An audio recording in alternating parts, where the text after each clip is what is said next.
Pag i-press natin to guys, unang gumana ang Y, saka yung delta, no? Delta na siya ngayon. Pag dito naman guys, pag i-press natin to, wag mo na kaagad nating bitawan dahil wala tayong timer. Counting tayo ng 3 seconds, 1, 2, 3, saka natin bitawan. Yan, nag-delta na siya, no? Ang isi-share ko sa inyo ngayon guys, yung Y delta using to contactor with or without timer. Ito siya guys, dalawang contactor lang ating ginamit, tapos isang timer. May timer ito. Ito naman, dalawang contactor din, tapos walang timer. Ngayon guys, alamin natin ang function ng diagram natin. Ang diagram na ito guys, ay ito na yung wiring niya lahat. Ngayon, pag-aralan natin ang function nito guys, no, itong may timer. Paglagyan natin ito ng power supply guys, ang line 1 at saka line 2, pag i-press natin itong start button, pag i-press natin to guys, magko-close ito guys, no? Ang kuryente ngayon dadaloy dito. Unang gumana ngayon ang Y. Ang Y guys, no? Pagana ng Y, magko-close ito guys. Pag close nito, tapos ngayon, mag-o-open naman ito guys, no? Mag-o-open ito. Kung makikita natin. Ngayon, pag bitawan natin tong start button guys, babalik to sa normal position na naka-open. Ang kuryente ngayon guys, dadaloy dito, no? Still pa rin gumana ang Y natin at saka timer gumana na rin. After 3 seconds guys, i-close to ng timer natin. I-open naman ito ng timer natin, no? Mamamatay ngayon ang Y. Pagpatay ng Y guys, magko-close ito. Ang kuryente ngayon dadaloy dito, no? Gumana ang delta. Pagana ng delta natin, magko-close ito guys. Mag-open naman ito guys, no? Dahil namatay yung Y natin, mag-o-open naman ito. Ang kuryente ngayon hanggang dito na lang, no? Tapos ngayon, ang kuryente ngayon, dadaloy dito. Gumana ang delta natin. Dahil namatay yung timer natin, guys, mag-o-open naman ito. So, ang gumana ngayon, ang delta, no? Ngayon, pag i-press natin to guys, mag-open ang contact nito. Gaganon siya. Ang kuryente ngayon hanggang dito na lang, no? Mamamatay ngayon itong delta natin. Pagpatay ng delta natin guys, mag-open ito. Magko-close naman ito guys, no? Tapos ito pala, magko-close din ito. Kasi nga namatay yung timer natin. Pag bitawan natin itong stop button natin, magko-close ito guys, no? Magko-close ito guys. Pag close niyan, mamamatay ngayon ang delta natin. Pagdadako naman tayo dito guys, pag i-on natin itong circuit breaker, kung makikita natin, no, ito yung overload natin. Ito na siya sa taas.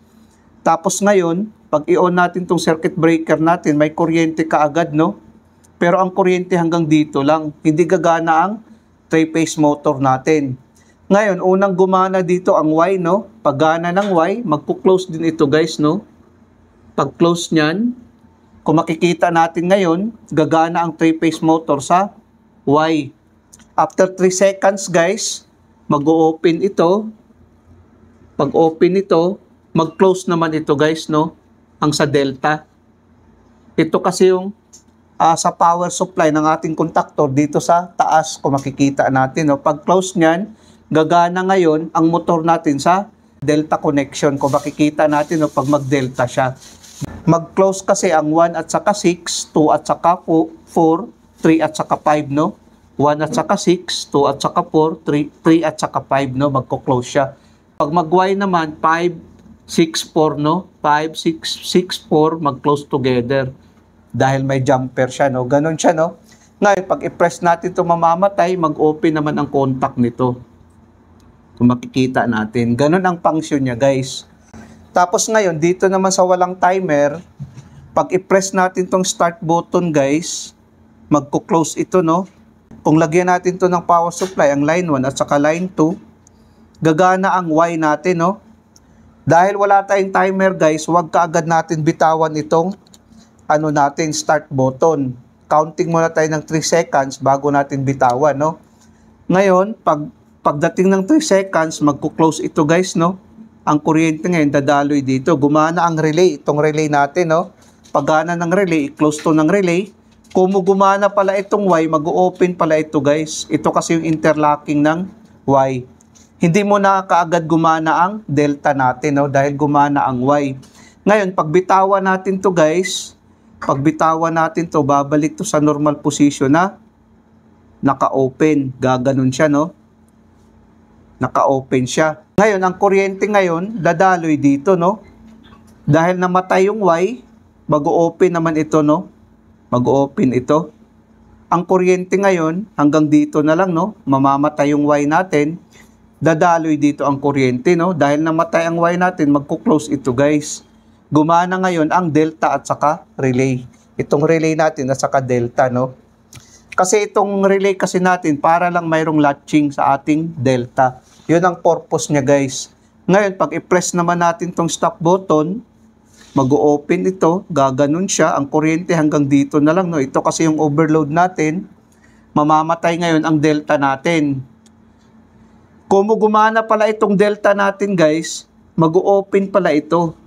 Pag gumana siya, no? Pag gumana ang delta natin, mag-open pala niyan. Pag mamamatay, magkuklose ito ulit. Tapos ngayon, ito naman, mamamatay ang delta dahil nag-open dito, no? Pag patay ng delta, guys, mag-open naman ito, no? Dahil namamatay din ang relay natin. Mag-open ngayon. Open na siya, patay ang delta at saka relay natin. Ngayon, guys, pag bitawan natin to, babalik siya sa normal position na naka-close. Kasi itong push button natin ginamit ay momentary push button. Ibig sabihin, pag i-press natin, pag bitawan, babalik siya sa normal position niya. Ganun siya, guys. Itong dalawang ito, guys, ang interlocking niya, no? Pag gumana ang delta, pag i-press natin itong start button, hindi gagana ang Y dahil mag-open ito. Ganun din ang function dito, guys, no? Gaya ng demonstration ko kanina. Ngayon, lagyan natin ng power supply para makikita natin ang function, no? Lagyan natin ng dalawa. Ayan. Pag i-press natin to, guys, unang gumana ang Y, saka yung delta, no? Delta na siya ngayon. Pag dito naman, guys, pag i-press natin to, wag mo na kaagad nating bitawan dahil wala tayong timer. Counting tayo ng 3 seconds. 1, 2, 3, saka natin bitawan. Yan, nag-delta na siya, no? Ngayon, pag i-press natin to ulit tong start button, hindi gagana ang Y natin dahil nag-o-open ito.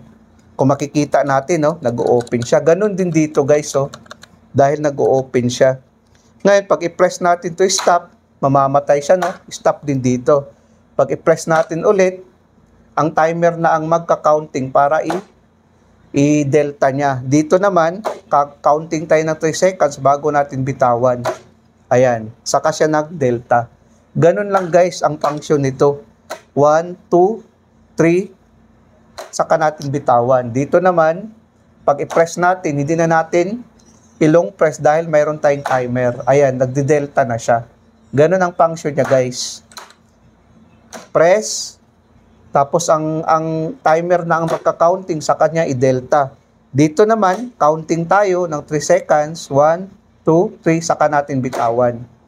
Ngayon, nag-delta na siya, guys. Mamili na lang kayo, guys, kung saan ang lapat sa inyong sa inyong company. Ito siya, guys, ay remedy or solution lang kung sakali ito lang ang available na device na mayroon kayo. Kaya magagamit nyo pa rin ang Y-Delta connection. Off natin, off din natin dito. Sana, guys, nakapagbigay ito ng konting kaalaman sa mga baguhan. Maraming salamat sa inyo, guys. Hanggang sa muli.